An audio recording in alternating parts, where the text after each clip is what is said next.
Bonjour, dans cette petite capsule relative au cours de probabilité S2, je vous propose deux exercices associés au chapitre 6, dans lequel nous avons traité les lois marginales et les lois conjointes, et également l'indépendance des couples aléatoires discrets.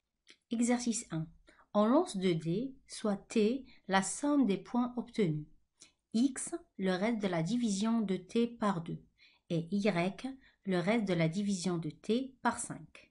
La première question, donnez la loi conjointe de X et Y. Deuxième question, donnez les lois marginales de X et de Y. Troisième question, les variables X et Y sont-elles indépendantes? Pour répondre à la première question, il faut qu'on utilise la définition 6.1. Donc on appelle la loi de probabilité du couple X et Y l'ensemble des triplés XI, YJ et la probabilité IJ. Avec, donc la probabilité PIJ est égale à la probabilité lorsque la variable X est égale à XI et la variable Y est égale à YJ. Pour tout I qui appartient aux entiers naturels et J aussi qui appartient aux entiers naturels. Donc, avant de commencer la réponse, il faut tout d'abord qu'on détermine l'ensemble des résultats possibles de T. On sait que T est la somme des points obtenus. Donc, lorsqu'on lance les 2 dés, donc si on trouve 1, 1, donc on va faire la somme des deux et on va trouver que 1 plus 1 est égal à 2. Si on lance les 2 dés et on trouve 1 et dans le deuxième dé on trouve le 2, on va calculer la somme, on va additionner les deux chiffres, donc 1 plus 2, on va trouver 3. Si on lance les 2 dés et on trouve dans le premier dé, on trouve 3 et dans le deuxième dé, on trouve 4. Donc 4 plus 3, ça nous donne 7. Donc on va faire tous les résultats possibles. Et on va trouver que T de oméga, elle est égale soit à 2, à 3, 4, 5, 6, 7, 8, 9, 10, 11 et au maximum 12 lorsqu'on jette les 2 dés on trouve 6 dans le premier dé et 6 dans le deuxième dé. Maintenant, il faut qu'on détermine X, l'ensemble des résultats possibles de X, donc X de oméga, et qu'on détermine Y de oméga. Pour X de oméga, X, c'est une variable aléatoire réelle qui est le reste de la division de T par 2. Donc, on va prendre tous les univers de T de oméga. Donc, on va prendre de 2 jusqu'à 12 et on va les diviser par 2. Et le reste de cette division, ce sera les résultats, les univers de X. Donc, X de oméga, il dépend du reste de la division de T par 2. Donc, si par exemple T est égal à 12, le reste est égal à 0. Comment on a trouvé cela? Donc, avec cette opération. Donc, 12 divisé par 2 est égal à 6. 6 fois 2, c'est 12. 12 moins 12, ça donne 0. Donc, 0, c'est un univers de X de oméga. Si par exemple T est égal à 9, donc le reste est égal à 1. Donc, 9 divisé par 2 est égal à divisé par 2 c'est 4, 4 fois 2 c'est 8, 9 moins 8 ça nous donne 1. Donc le 1 c'est un univers de X. Donc si on fait, il faut faire le même travail pour tous les univers de T et au final on va trouver que X de oméga c'est soit 0 soit 1. Maintenant il faut qu'on cherche les univers de Y. Donc, Y, c'est le reste de la division de T par 5. Par exemple, si T est égal à 12, le reste est de 2. Donc, 12 divisé par 5, ça nous donne 2. 2 fois 5, c'est 10. 12 moins 10, ça nous donne 2. Donc, 2, c'est un univers de Y. Si on divise T est égal à 9 par 5, on trouve 1, 1 fois 5 c'est 5, 9 moins 5 ça nous donne 4. Donc 4 c'est un univers d'Y. Donc on doit faire le même travail, donc on doit chercher, on doit faire la division pour tous les T de 2 jusqu'à 12 et il faut qu'on trouve tous les résultats possibles. Donc pour y de oméga, on va trouver soit 0, soit 1, soit 2, soit 3, soit 4. Maintenant qu'on a déterminé les univers t de oméga, les univers x de oméga, les univers y de oméga, pour trouver la loi conjointe de x, du couple x et y, on va utiliser la définition, la probabilité de x et y est égale à la probabilité lorsque x est égal à petit x, intersection y est égal à petit y. Donc lorsque x, la variable x est égale à petit x et la variable y est égale à la réalisation y.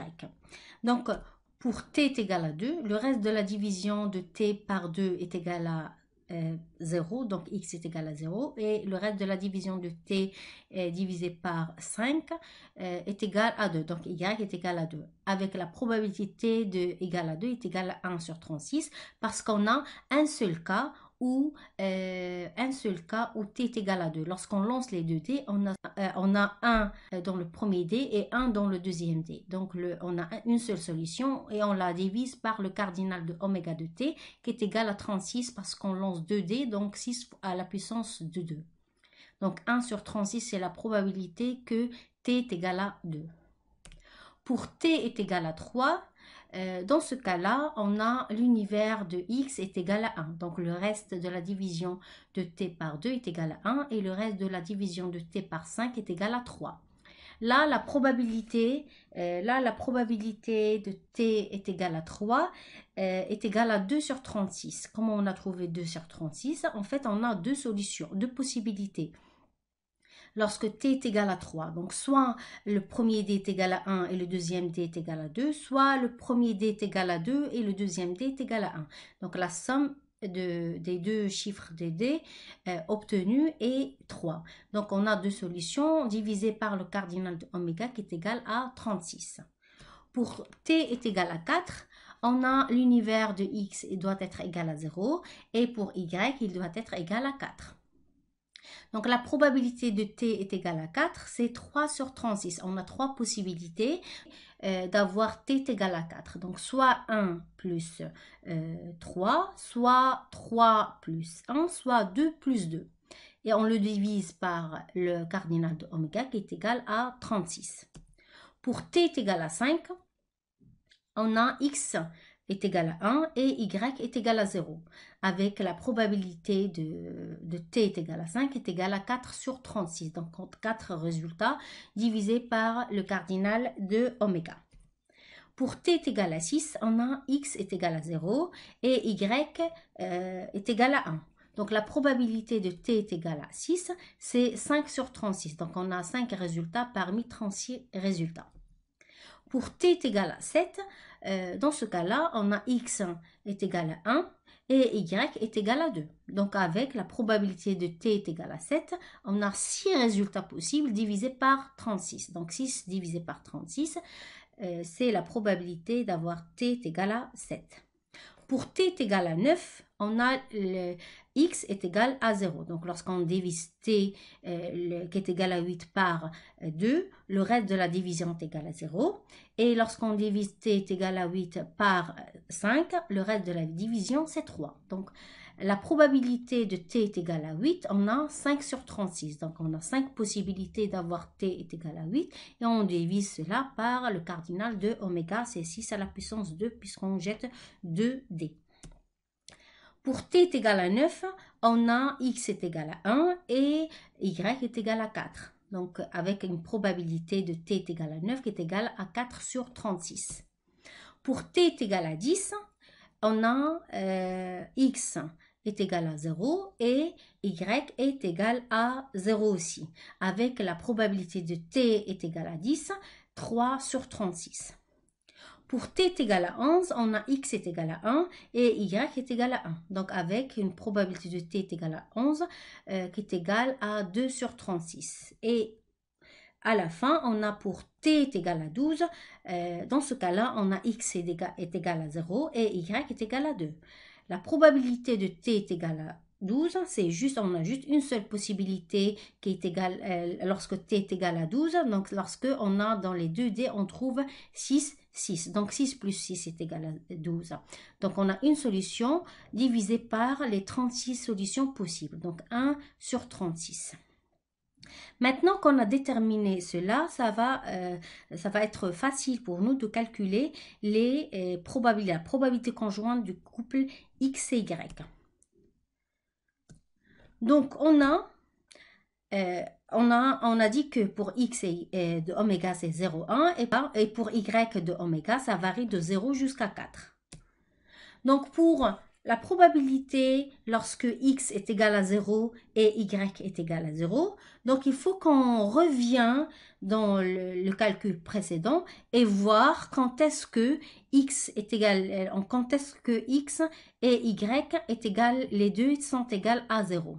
On trouve cela pour la probabilité de T est égale à 10. Donc, on trouve la probabilité de X est égal à 0 et Y est égal à 0 lorsque la probabilité de T est égale à 10.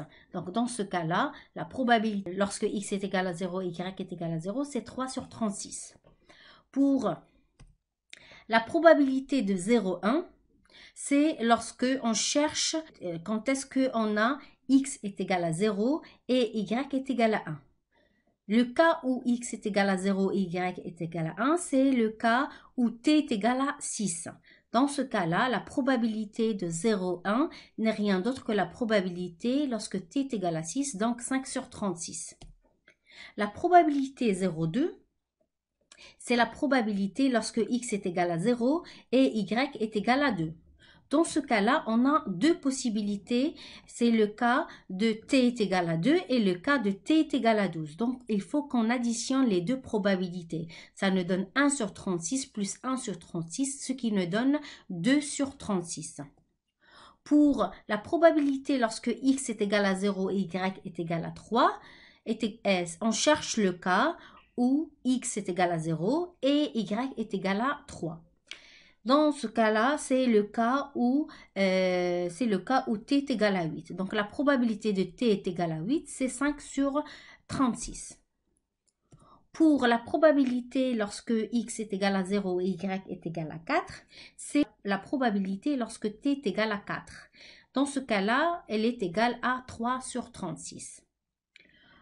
Maintenant, on cherche la loi conjointe lorsque la probabilité de X est égale à 1 et Y est égale à 0. On a le X est égal à 1 et Y est égal à 0, c'est le cas où T est égal à 5. Donc, la probabilité de 1, 0 est égale à la probabilité lorsque T est égal à 5 qui est égale à 4 sur 36. La probabilité lorsque X est égal à 1 et Y est égal à 1 est équivalente à la probabilité lorsque T est égal à 11, qui est égale à 2 sur 36. La probabilité lorsque X est égal à 1 et Y est égal à 2, c'est la probabilité lorsque T est égal à 7, qui est égale à 6 sur 36. La probabilité lorsque X est égal à 1 et Y est égal à 3, c'est la probabilité lorsque T est égal à 3 qui est égale à 2 sur 36. Et à la fin, la probabilité de X lorsque X est égal à 1 et Y est égal à 4, c'est la probabilité lorsque T est égal à 9, ce qui correspond à 4 sur 36. Donc maintenant, on a déterminé la loi conjointe de X et de Y. Maintenant, on va répondre à la deuxième question de la détermination de la loi marginale de X et de Y. Pour cela, on doit utiliser le théorème 6.1 du cours. Donc, la loi de X est définie par l'ensemble des couples XI et PI point. Pour I qui appartient à l'ensemble des entiers naturels et la loi de Y est définie par l'ensemble des couples YJ, P.J pour J qui appartient à grand N. La loi marginale de X, il faut déterminer la loi de X lorsque X est égal à 0, quelle que soit la deuxième variable, et calculer la probabilité de X lorsque X est égal à 1, quelle que soit la variable Y. Donc, La probabilité que x est égal à 0 est égale à la somme des probabilités de x est égal à 0, quel que soit y. Donc y, il varie entre 0 et 4. Donc il faut qu'on calcule, qu'on additionne la probabilité de 0, x est égal à 0 et y est égal à 0, plus la probabilité lorsque x est égal à 0 et y est égal à 1, plus la probabilité de x est égal à 0 et y est égal à 2, plus la probabilité de x est égal à 0 et y est égal à 3, et la probabilité, on additionne aussi la probabilité lorsque x est égal à 0 et y est égal à 4. Et au total, on va trouver 1 sur 2. Pour la probabilité de x est égal à 1, c'est, on va additionner tous les cas où x est égal à 1 et y varie de 0, de 0 jusqu'à 4. Donc, on va additionner la probabilité lorsque x est égal à 1 et y est égal à 0, plus la probabilité de x est égal à 1 plus y est égal à 1, plus la probabilité de x est égal à 1 et y est égal à 2, plus la probabilité de x est égal à 1 et y est égal à 3, plus la probabilité de x est égal à 1 et y est égal à 4. Et on va trouver que le résultat est égal à 1 divisé par 2. Maintenant, on va faire le même travail pour y. Donc, pour y, puisqu'on a 4 univers, donc on doit trouver 4 probabilités marginales de y. La première probabilité, c'est la probabilité de y lorsque y est égal à 0. Donc pour cela, on doit additionner la probabilité lorsque y est égal à 0, quelle que soit la variable x. Donc c'est la probabilité lorsque y est égal à 0 et x est égal à 0, plus la probabilité lorsque y est égal à 0 et x est égal à 1. Donc ça nous donne 7 sur 36. Pour y est égal à 1, donc on va additionner la probabilité lorsque x est égal à 0 et y est égal à 1, plus la probabilité lorsque x est égal à 1, plus y est égal à 1. Pour la probabilité marginale de y est égal à 2. Donc, on va additionner la probabilité lorsque x est égal à 0 et y est égal à 2, plus la probabilité de x est égal à 1 et la probabilité et y est égal à 2. Après, on va additionner la probabilité lorsque x est égal à 0 et y est égal à 3. Et la probabilité de x est égal à 1 et y est égal à 3. Et pour la dernière, pour la probabilité de y est égal à 4, c'est la probabilité lorsque x est égal à 0 et y est égal à 4, plus la probabilité lorsque x est égal à 1 et y est égal à 4. Ça nous donne 7 sur 36. Maintenant, pour la troisième question, on doit chercher est-ce qu'il y a une indépendance ou non entre les deux variables x et y. Pour cela, nous allons utiliser la définition 6.3. Deux variables aléatoires réelles discrètes x et y sont dites indépendantes si pour tout couple ij qui appartient à n au carré, ça veut dire que i appartient à n et j appartient à n, on a la probabilité lorsque x est égal à xi intersection y est égal à yj égale à la probabilité que x est égal à i fois la probabilité de y est égale à la réalisation yj. C'est-à-dire que pij, donc p indice ij, lorsque x est égal à xi et y est égal à j, égale à la probabilité de pi point. Donc, quelle que soit la probabilité lorsque x est égal à i, quelle que soit la variable y, fois la probabilité fois la probabilité que y est égal à yj, quelle que soit la variable x.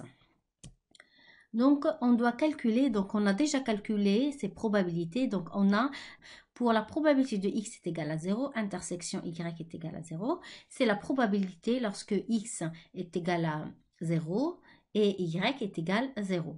Donc, on l'a déjà calculé, c'est égal à 3 sur 36. Maintenant, on doit calculer la probabilité de x est égal à 0 fois la probabilité de y est égal à 0. on trouve 1 sur 2 fois 7 sur 36. On voit bien que c'est différent de 3 sur 36. Donc là, on peut conclure que les variables aléatoires x et y ne sont donc pas indépendantes. 10.2. Soit x et y, deux variables aléatoires réelles d'ordre 2. On pose s est égal à x plus y et d est égal à x moins y.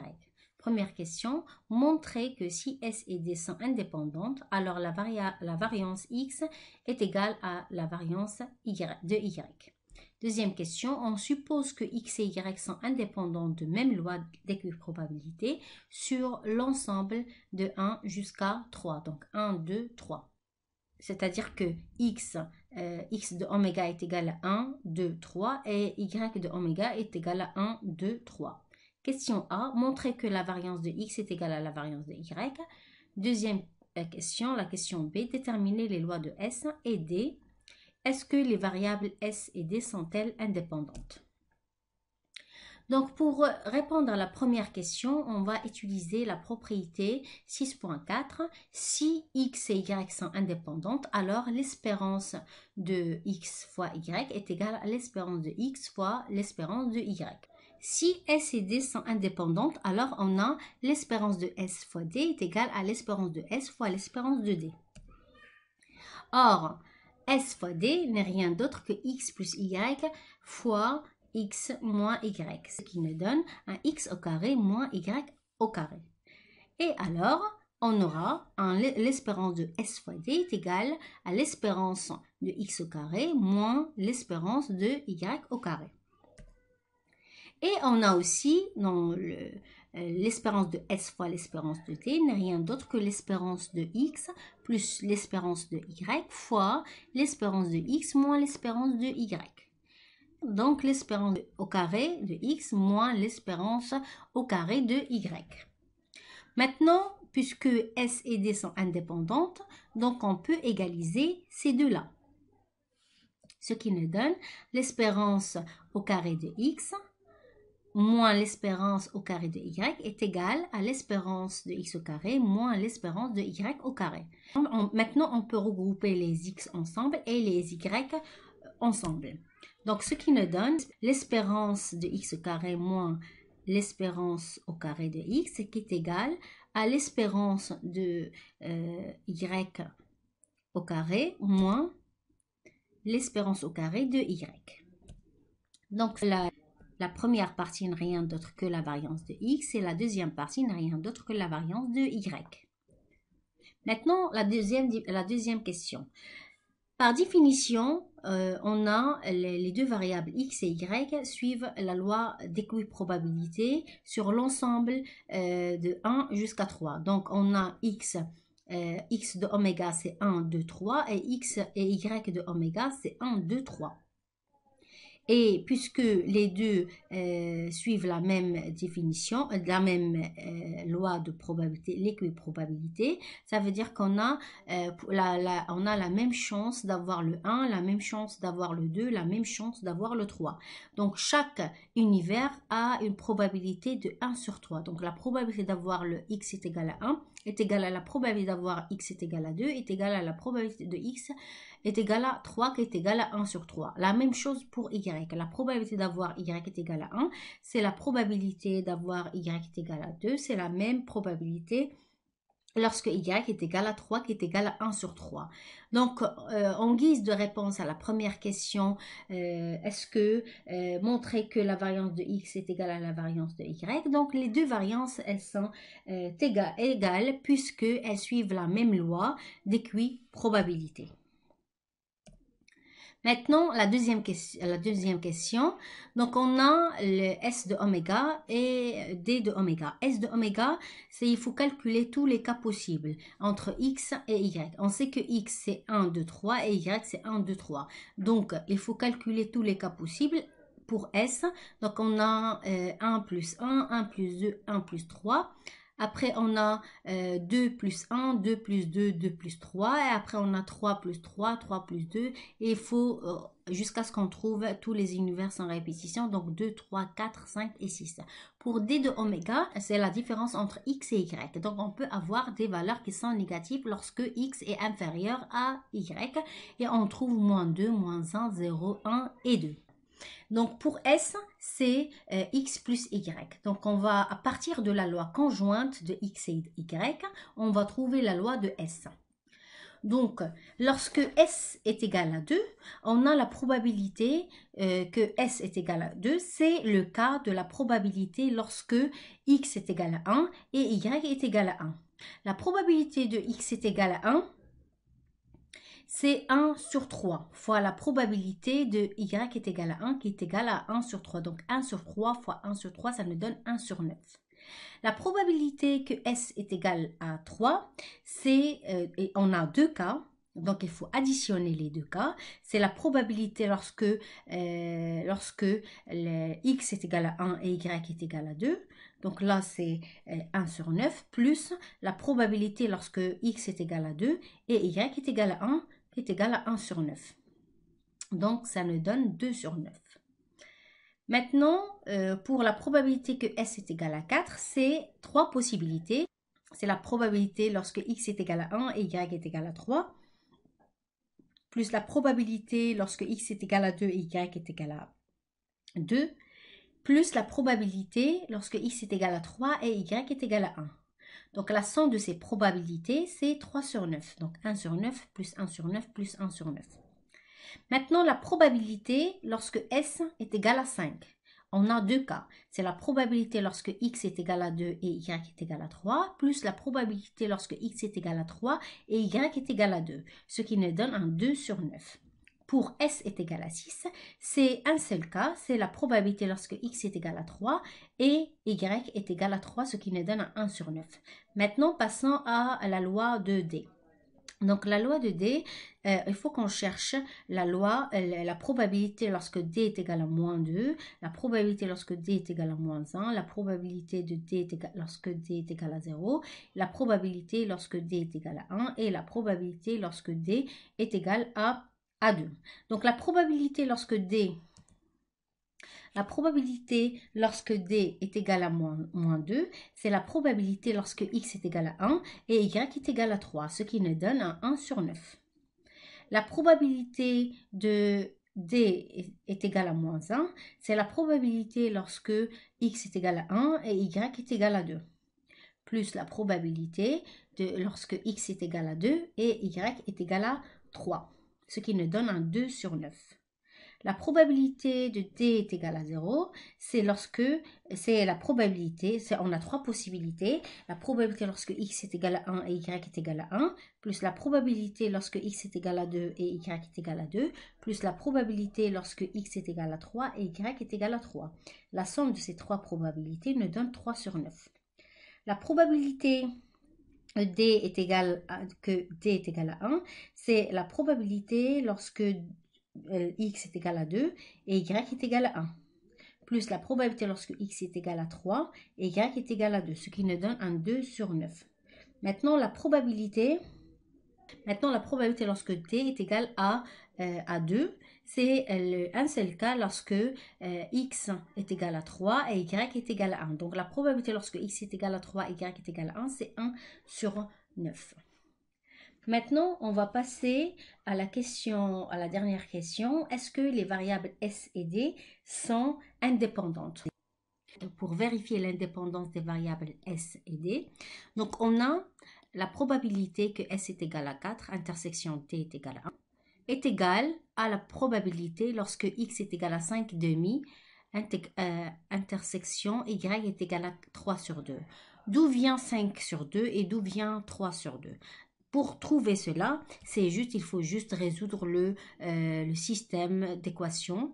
S est égal à X plus Y est égal à 4 et D est égal à X moins Y est égal à 1 et on trouve que X est égal à 5 sur 2 et Y est égal à 3 sur 2. Donc, on sait que X et Y sont définis sur l'ensemble 1, 2, 3. x égale à 5 sur 2 n'est pas dans l'ensemble de x de oméga, et y égale 3 sur 2 n'est pas défini, n'est pas dans l'ensemble de définition de y. Donc, la probabilité que x est égal à 5 sur 2 intersection y est égale à 3 sur 2 est égale à 0. Donc, la probabilité de s est égal à 4 intersection d est égal à 1 est différente de la probabilité que s est égal à 4 fois la probabilité que d est égal à 1, ce qui signifie que les variables aléatoires s et d ne sont donc pas indépendantes.